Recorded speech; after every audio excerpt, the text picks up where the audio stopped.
Let's be honest, even the simplest pots in snooker, like this one, require a lot of accuracy. So it should be inevitable that throughout all the years snooker's been on TV, there's been some big misses.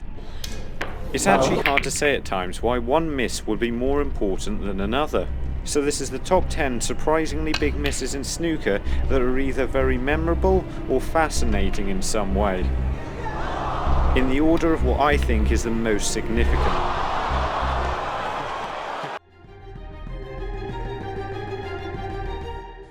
Welcome back, and if it's your first time watching one of our videos, then it's fantastic to have you here.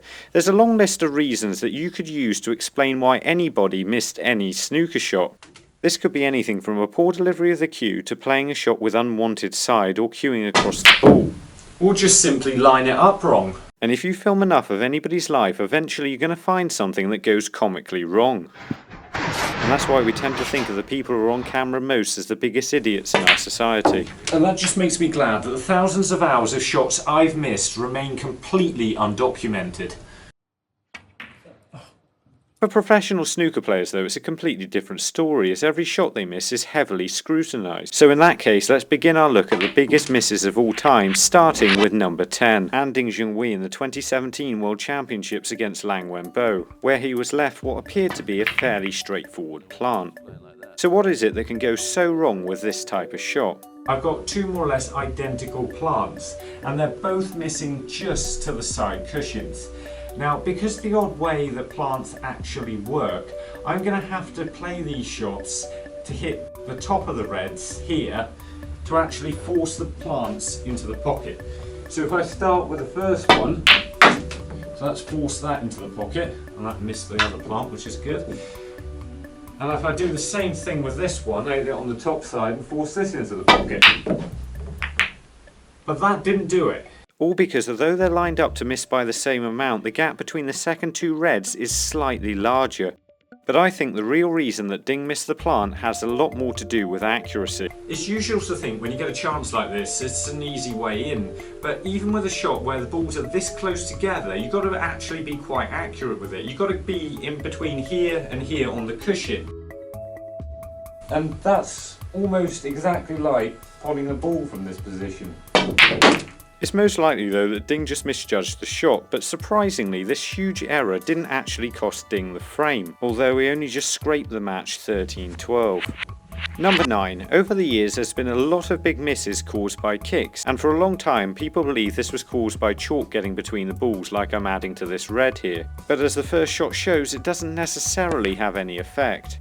On the second one, it's a different story. A kick just causes more grip between the cue ball and object ball, which often causes the object ball to run on straighter and slows the cue ball down. The new chalk players have been using has helped heavily reduce the amount of kicks we've seen, but not eliminate them entirely. As Dwayne Jones found to his cost in the Northern Ireland Open with his shot with a rest. Well, that must be one of the biggest kicks of the season. When your opponent's Ronnie O'Sullivan, you really don't want to kick like that, but somehow Dwayne got a second chance when he had another kick on the pink. Fortunately, the pot went in, but he didn't finish on the black, where he made another mistake. Enough. That's the worst outcome. Erop, and if that's wrong I have no idea how to say it, is from Vladivostok in Russia. Number 8, the good old chip shot. Unsurprisingly, there's been a large number of these over the years, but what actually causes the cue ball to leave the table? If I remove all the chalk from my tip and attempt to hit the cue ball near one of the edges, there you go, a miscue, but that's not the only reason it can happen. An absence of a good technique for just one shot can result in you scooping the cue ball off the table. Also, if the tip of your cue touches the cloth, this will also cause the cue ball to jump in the air. And it's the last of these that caused Barry Hawkins' miss in the 2017 World Championships. I've chosen this shot because it's probably the most straightforward pot being attempted when a player actually chips the cue ball. Ultimately, this could cause you to miss anything. Number 7 is all about rest shots. Because I'm right-handed, I can easily lean into the table this way and pot this red. But on that side of the table, because I'm right-handed and I lean into the table this way with the rest, I can reach it with the rest quite easily. Oh, I missed it. And you're wearing a stupid hat.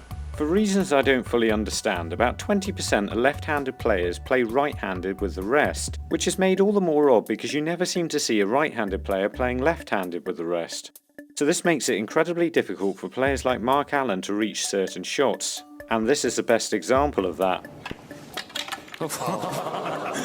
In his game against Mark Davis in the 2013 Masters, this left him queuing so awkwardly he not only missed the red, it left him unable to get out of the way of the white and resulted in him scattering the balls everywhere, and definitely the most comical shot on this list. More seriously now, Attilia is from Goiânia in Brazil. Ronnie's probably the best player to have ever played the game, so it's unusual to find a basic pot he's actually missed. But this isn't about missed pots, it's about safety shots, you see. People wrongly believe that when it comes to playing safe in snooker, if you play a good shot, you'll keep your opponent out, and if you play a bad shot, then you'll give your opponent an opportunity, and this simply isn't true. Really, all you're doing is controlling a shot or not controlling a shot, and if you're not controlling it, really you're just leaving everything to complete chance. No, actually potted one. And got it safe. Most of the time, your opponent's far more likely to make a mistake when you leave him in an awkward position rather than a very safe one. And this is exactly the problem Ronnie faces here against Shaun Murphy. What he's trying to do is get the brown safe, the cue ball safe, avoid the pink and possibly get a snooker. And this is what happened. He got precisely all of that wrong, bringing the pink out into open play, and even worse, he left Shaun an easy brown from the D. Like I said, sometimes awkward can be worse than safe. Shot 5 is definitely a costly miss. After reaching the semi-finals of the World Championships at the age of 64, it was looking possible that Fred Davis would become the oldest world champion there would ever be. Until he missed this pink, which definitely killed off his chances of winning his semi-final match against Perry Mans. But it's also possible that this actually killed his brother Joe after he suffered a heart attack while watching the match. There's conflicting evidence surrounding the exact time Joe was taken to hospital. But I don't think you can claim any other shot on this list may have actually killed somebody, let alone the man who's done more to promote snooker than anybody else in the game's history. But now we return to the present with Joe from Halifax in the UK. I probably don't have to explain too much about number 4 other than why it isn't higher on the list. 18.5 million people were watching at 12:30 at night to see Steve Davis miss this black. Certainly the most viewed and best remembered miss of all time. So you're probably wondering, why is it only 4th on this list? No. Well, from the point of view of the TV cameras, it looks like it was almost over the pocket, but from the player's perspective, you can actually see it's a lot harder shot than that. This left Dennis Taylor to become 1985 world champion, and fortunately for Steve and everyone else watching, he never mentioned it again.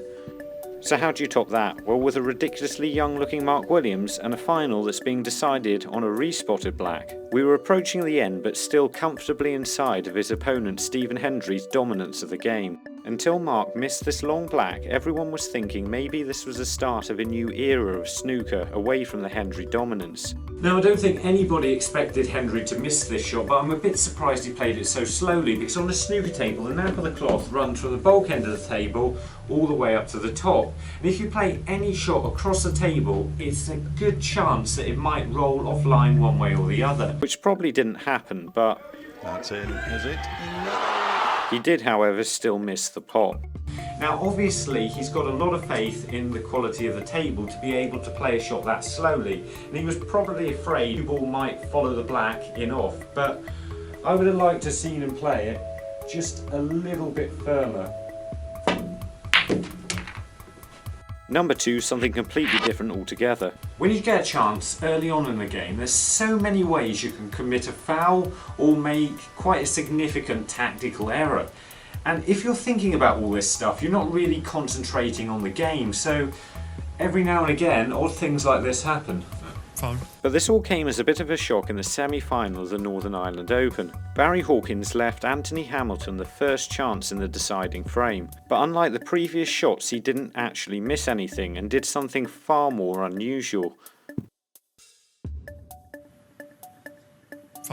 Not only did this mistake lose him the match, it also cost him the chance to compete in his first ever ranking final, which was made all the more tragic because he revealed before the start of the match that he had to borrow money from his parents to continue competing at the game. So number 1. Pretty much the last thing any player wants to do is miss the final black for a 147, but quite a few players have, like Mark Selby and Tepchara Unknown quite a bit actually, but the most famous one has to be Ken Doherty in the year 2000 Masters final against Matthew Stevens. For a fantastic clearance where literally everyone in the arena was praying for him to make a maximum break, Ken had this black for not just the prize money but also an £80,000 sports car.